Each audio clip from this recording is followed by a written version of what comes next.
Mesdames et messieurs les DOS, à ma grande surprise, j'ai oublié de vous parler d'Aquaman 2. Voilà, c'est aujourd'hui, en allumant ma caméra, que je me suis demandé qu'est-ce que je pourrais faire comme vidéo d'ici, parce que parler de DC, ça me manque cruellement. En ce moment, vous avez beaucoup, même quasiment que des vidéos Marvel, parce qu'en fait, il n'y a pas vraiment de contenu à créer sur DC. Je pourrais faire des vidéos de 10 minutes sur les déclarations de Snyder, sur les déclarations de James Gunn, mais pour moi, il n'y a rien de très concret. Ça n'avance pas le schmilblick, on dira. Ça serait du contenu pour faire du contenu. Donc, en attendant, il y a beaucoup de contenu Marvel, parce qu'il y a plus de trucs du côté de chez Marvel, mais sachez que je veille d'ici, forcément c'est dans mon cœur aussi, et je me suis rendu compte que j'avais oublié de faire la vidéo attente finale sur Aquaman 2 and the Lost Kingdom, qui sort je crois le 22 décembre, donc dans quelques jours, et c'est assez symptomatique ça, de la hype en ce moment du film. Je trouve que c'est quand même fou de se dire que personne n'attend ce film, dans le sens où je ne vois personne en parler sur les réseaux sociaux, en tout cas très peu pour un film de cette ampleur, pour un blockbuster comme ça, Aquaman, qui a fait le milliard pour son premier film. Voilà, quand le second arrive, t'es censé être enjoué, t'es censé être content, là personne n'en parle. Il y a des teasers, des images qui sont publiées limite tous les 2 jours de manière officielle pour faire la promo du film. Il y a des moyens qui sont mis aussi dans la promo de la part de Warner Bros. Et pourtant, personne n'en parle, etc. Et vous savez quoi? Je pense que c'est pour ça, grâce à cette non-hype, et je pense que Aquaman 2 peut être un cas d'école pour ça, je pense que c'est grâce à ça que, voilà, on en reparlera 2 semaines après la sortie du film, et que le film va plaire énormément. Parce que, en fait, on n'a aucune attente. Et en fait, Warner, ces derniers temps, que ce soit avec Black Adam ou encore Flash, hein, vous êtes témoins, a énormément insisté sur la hype, a énormément insisté sur la promo, quitte à spoiler des choses directement dans la promo des films. Et là, en fait, c'est tout l'inverse, parce que bon, ces films se sont totalement ramassés. Ils ont énormément déçu au box-office déjà, mais aussi de manière critique. Et là, c'est totalement l'inverse. On a des gens qui ne s'attendent à rien. Voilà, ils vont aller voir Aquaman 2 parce que c'est le dernier film aussi, et parce que ils sont fans de DC, et parce que voilà. Et peut-être parce qu'ils ont aussi apprécié le premier comme moi je l'ai adoré. Mais à côté de ça, on n'en parle pas. Aquaman 2, c'est limite comme si c'était un film indépendant, hors univers, sur lequel on ne pouvait pas théoriser, sur lequel on ne pouvait pas avoir d'attente. En vrai, c'est un petit peu ça. Et c'est un cas d'école aussi, dans le sens où déjà, d'une part, comme je vous l'ai dit, ça veut potentiellement dire que si Aquaman 2, alors je pense pas qu'il fera le milliard au box-office, je pense qu'Aquaman 2, franchement, peut faire un très bon score au box-office, surtout qu'il sort en Chine, je crois. Je pense qu'il peut avoisiner les 600 millions, en vrai, il fera jamais le milliard, mais il peut faire les 600 millions au moins, je pense. On verra, parce que je suis très mauvais en termes de prédiction de box-office, mais déjà, t'as ce truc où tu te dis, si il fait un bon box-office, bah, peut-être que Warner, dans le futur, va arrêter de surcommuniquer sur ses films, quitte à décevoir tout le monde et que le film se plante à cause du bouche à oreille justement. Et aussi c'est un autre cas d'école dans le sens où on se rend très vite compte que quand on a un film comme Aquaman qui est la fin d'un univers, donc sur lequel en fait tu reposes aucune de tes théories ni rien, parce que tu sais très bien qu'en allant voir Aquaman 2, t'auras pas de scène post-crédit sur la suite, etc. Ça montre aussi que les gens, beaucoup, sont hypés uniquement par l'univers connecté dans lequel se trouve un film et par la continuité qu'il peut teaser en fait. C'est assez problématique, je vais pas vous le cacher, en même temps compréhensible parce que c'est aussi comme ça que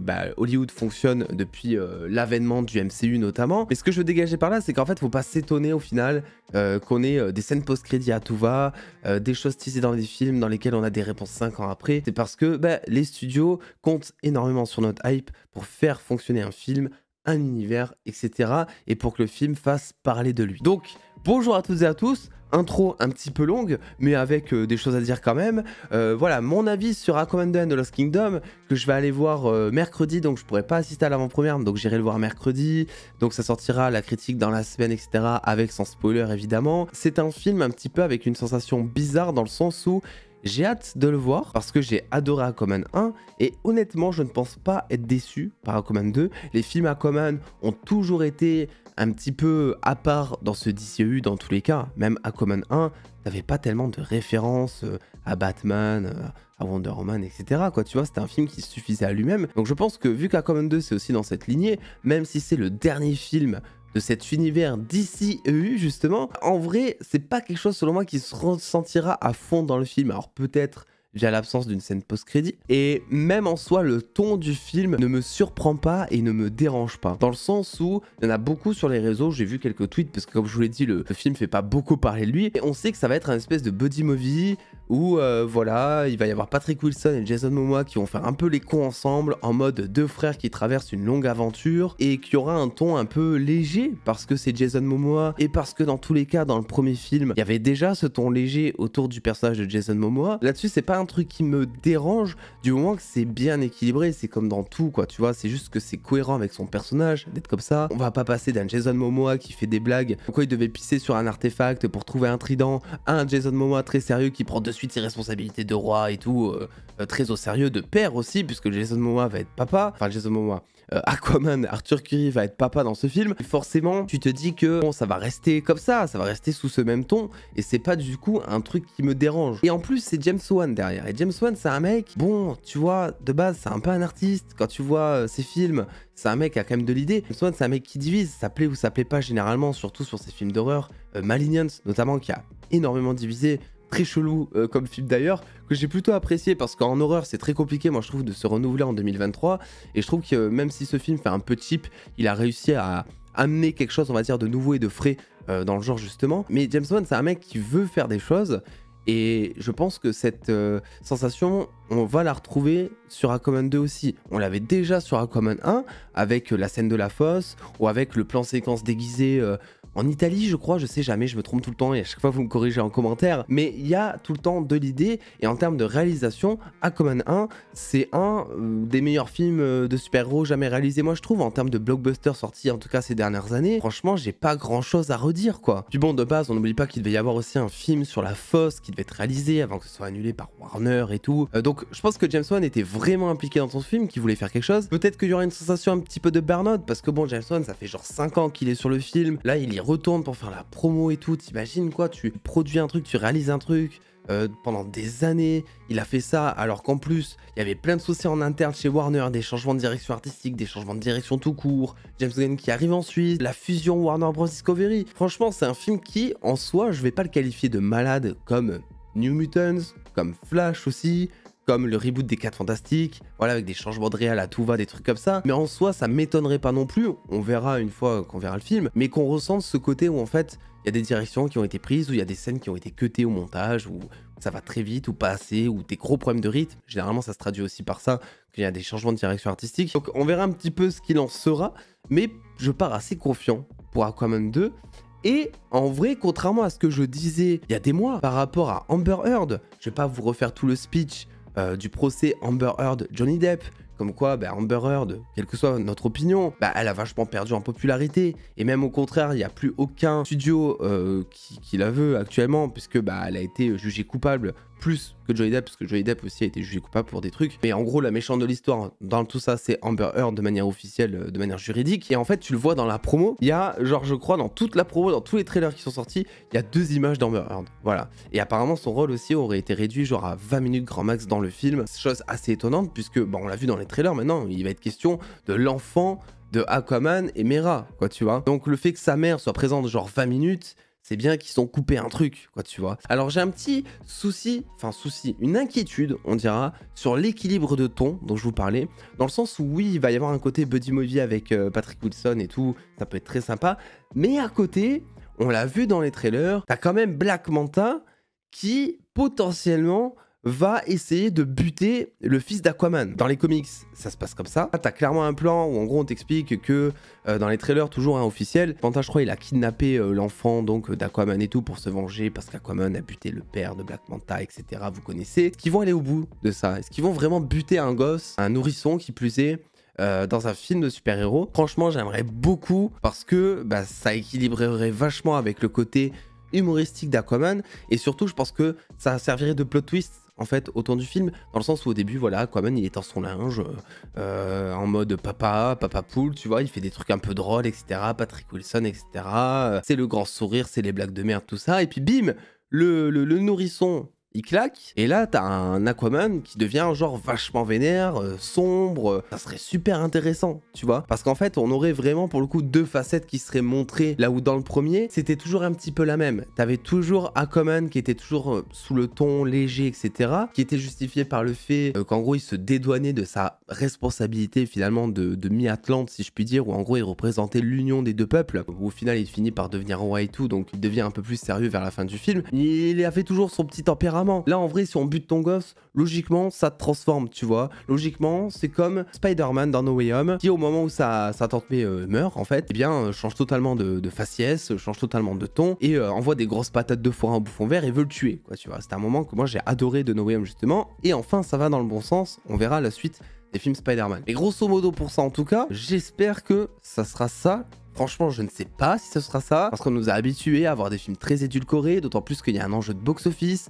Warner est très conscient qu'ils ont fait le milliard sur le premier film qui était très familial quand même, mine de rien. Donc, est-ce que, même si tu le montres pas à l'écran, tu vois, même si tu montres pas Black Panther qui bute le nourrisson, je pense pas qu'il le montrerait dans tous les cas, parce que ça serait assez violent, qu'il le fasse comprendre, j'aimerais vraiment que ça se fasse. Ensuite, on a Black Manta. Black Manta, c'est peut-être ma seule attente du film, dans le sens où j'avais été assez déçu de son rôle dans le premier, parce que c'était un antagoniste un peu secondaire, alors que Black Manta, c'est un peu le mec qui revient tout le temps face à Aquaman, tu vois, moi, j'ai regardé, je sais même plus quoi, mais je crois que c'était des trucs de Justice League, ou des dessins animés sur France 3, il y avait tout le temps Black Manta, quoi, tu vois. C'est comme ça que j'ai découvert un peu Aquaman, d'ailleurs, et là, j'ai vraiment cette attente d'avoir un Black Manta qui envoie du pâté, qui est badass, l'acteur qui le porte a ce potentiel badass aussi, donc tu peux vraiment faire quelque chose avec lui. Alors après, c'est vrai que de base, l'intrigue qui a été émise dans Aquaman 1 en mode t'as buté mon père, alors que c'est pas vraiment ça l'histoire, tu vois, mais lui il le voit comme ça en mode t'as buté mon père, donc je me venge.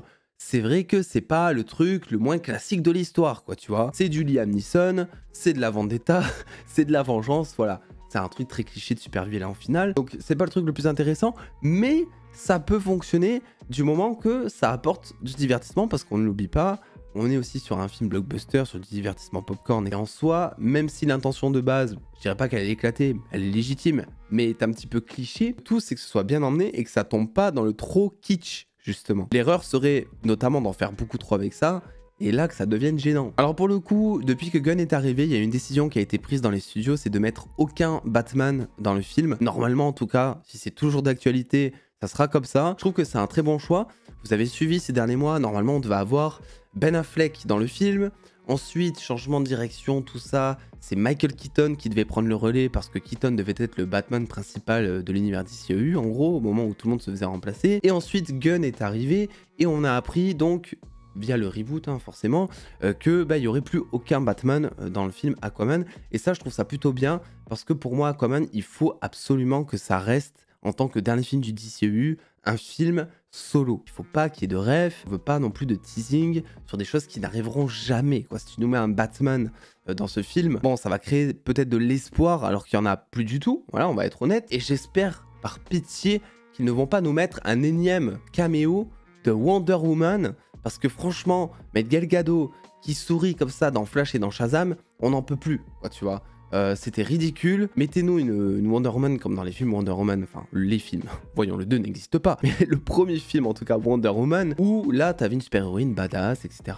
Gal Gadot faisait très bien le rôle. Moi je trouve que Gal Gadot c'est pas une actrice incroyable, pour être totalement honnête, mais je trouve que dans Wonder Woman elle fait vraiment le taf, et là c'était vraiment du gâchis sur Shazam et sur Flash en fait. Donc j'espère qu'ils vont pas nous mettre un énième caméo de Wonder Woman juste qui est là pour sourire, pour faire le top modèle. Comme Gal Gadot c'est très bien le faire, c'est pas le souci, mais c'est pas l'enjeu du personnage de Wonder Woman, quoi. Alors oui, même s'il y a toujours un lien avec normalement Aquaman, enfin avec les Atlantes et les Amazones, pour moi c'est pas le film où tu abordes ça en fait. Alors en termes d'effets spéciaux, de réalisation, de mise en scène, j'espère vraiment que ce sera à la hauteur du premier, pas mieux mais pas pire non plus, dans le sens où le premier film pour moi était ultra créatif et t'avais vraiment cette impression d'écosystème, quoi. C'était pas juste tu voyageais sous l'eau, tu voyais des villes par-ci par-là. Non, tu comprenais vraiment même la circulation des dauphins taxis ou je sais pas trop quoi, tu vois. Tu comprenais comment ça fonctionnait, etc. On l'a vu avec Black Panther Wakanda Forever, qui avait aussi des intrigues sous l'eau avec notamment Namor. Et c'était vraiment ridicule à côté de ce que Aquaman 1 avait proposé, quoi. Namor, c'était très sombre. Tu voyais des gens sous l'eau, mais tu comprenais pas vraiment comment ça fonctionnait. Il y avait un soleil, voilà, c'est tout. Il y avait des trucs par-ci par-là, mais t'as l'impression que c'était tout petit. Alors que là, Aquaman, t'avais vraiment l'impression que c'était gigantesque, tu comprenais le fonctionnement et tout. Donc j'espère qu'il y aura toujours ça dans Aquaman 2. parce que notamment, il me semble que dans ce film, on est censé même aller vers d'autres royaumes. Voilà, normalement, on est censé avoir un truc plus grand. Je rappelle qu'il y avait une petite, on va dire, prouesse technique dans le premier film Aquaman, c'était les cheveux. Les cheveux qui volaient un petit peu dans l'eau, en fait, c'est quelque chose qui est très compliqué à réaliser ça en post-prod. Et j'espère que ça fera pas dégueu dans ce second volet non plus, parce que dans le premier, ça avait été super bien réussi pour le coup. Ce qu'il faut aussi, bah, forcément, c'est le dernier film, normalement, solo Aquaman. En tout cas, même s'il se laisse une porte ouverte, si jamais, je sais pas, ce film, il fait 2 milliards au box-office et qu'il faut absolument faire un Aquaman 3, j'en sais rien. Il faut, dans tous les cas, prendre ses précautions et terminer l'intrigue d'Aquaman 2. Faut qu'on puisse comprendre que voilà, c'est la fin, qu'il va être roi, qu'il a sa famille, je sais pas trop comment ils vont faire ça, et nous faire comprendre que voilà, c'est la fin pour Aquaman, qu'on n'est pas forcément obligé d'avoir une suite, mais que s'il y a une suite, ça serait légitime d'en raconter une, en fait, voilà, et pas nous laisser sur un teasing ou sur une fin frustrante, parce que bah, c'est le dernier film d'un univers, mine de rien, où on a beaucoup râlé, où on s'est posé beaucoup de questions, mais qu'on a aussi énormément apprécié. Voilà, il faut aussi rendre hommage à tout ce qui a été fait. Je demande pas ce qu'il y ait des plans à la Snyder ou des trucs comme ça. Évidemment, le but c'est aussi que James Wan garde sa patte. Je pense que c'est pas pour ça qu'on va avoir un film Aquaman de base, mais ça va quand même faire un petit quelque chose quand la séance va se terminer, qu'il va y avoir le rideau noir, le générique, et qu'on va se dire ça y est, on passe à autre chose, vraiment concrètement, on passe à autre chose. Et toutes les questions qu'on aura maintenant seront des questions envers l'univers de Gunn, même si actuellement, ça reste quand même 80% des questions à pas se le cacher, parce que comme je vous l'ai dit, il n'y a pas énormément d'intérêt sur Aquaman 2. Donc voilà un petit peu ce que je peux vous dire sur Aquaman 2. J'ai très hâte de revenir vers vous en critique, j'ai très hâte de poursuivre l'aventure d'ici avec vous, parce que vous le savez, je suis fan de DC, c'est un univers qui me tient à cœur, et j'ai très hâte de voir ce que James Gunn va proposer. Franchement, je pense que ça peut être super intéressant. Il y a une vidéo aussi qui va sortir prochainement, je sais pas, dès que j'aurai le temps, sur les tops et flops d'ici de l'année 2023 en termes de films. Donc il n'y a pas eu énormément de films, mais c'était histoire aussi de vous donner un petit classement, de revenir avec le recul que l'on a maintenant sur les films qui sont sortis cette année. Et il y aura évidemment la même chose du côté de chez Marvel aussi. Je vous fais des bisous, n'hésitez pas à me donner vos attentes en commentaire vous aussi. Et puis en attendant, les dos, prenez soin de vous, faites-vous bien kiffer. Des bisous les dos.